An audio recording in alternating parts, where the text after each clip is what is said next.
ছোট একটা বাচ্চা অনেকগুলো চকলেট নিয়ে তার মায়ের সাথে চিড়িয়াখানায় ঘুরতে গেছে। তো গেট দিয়ে ঢুকেই প্রথমেই তারা দেখতে পেল বিশাল বড় এক বান্দরের খাঁচা।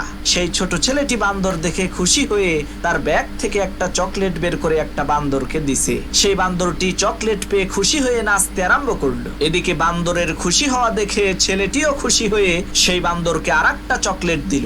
বান্দর তখন আরো নাচা শুরু করলো। তখন সেই ছেলেটি খুশি হয়ে বান্দরকে আরেকটা চকলেট দিল। এইভাবে দিতে দিতে সে একটা বান্দরকেই সবগুলো চকলেট দিয়ে দিল।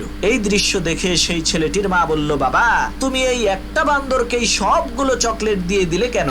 সামনে তো আরো অনেক প্রাণী আছে, তাদের জন্য তো তুমি একটা চকলেটও রাখলা না। মায়ের মুখে এই কথা শুনে সেই ছোট ছেলেটি ওই বান্দরের হাত থেকে একটা চকলেট কেড়ে নিল অন্য প্রাণীদেরকে দেওয়ার জন্য।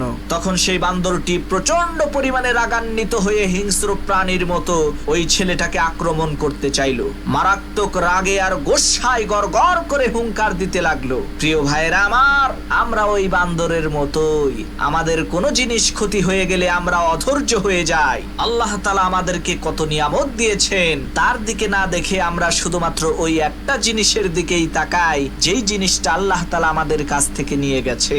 আর একটা বারও তো আমরা চিন্তা করি না যে যেই আল্লাহ নিয়ে গেছে সেই আল্লাহই তো দিয়েছিল। তাই বান্দরের মতো না হয়ে আমাদেরকে মানুষ হতে হবে।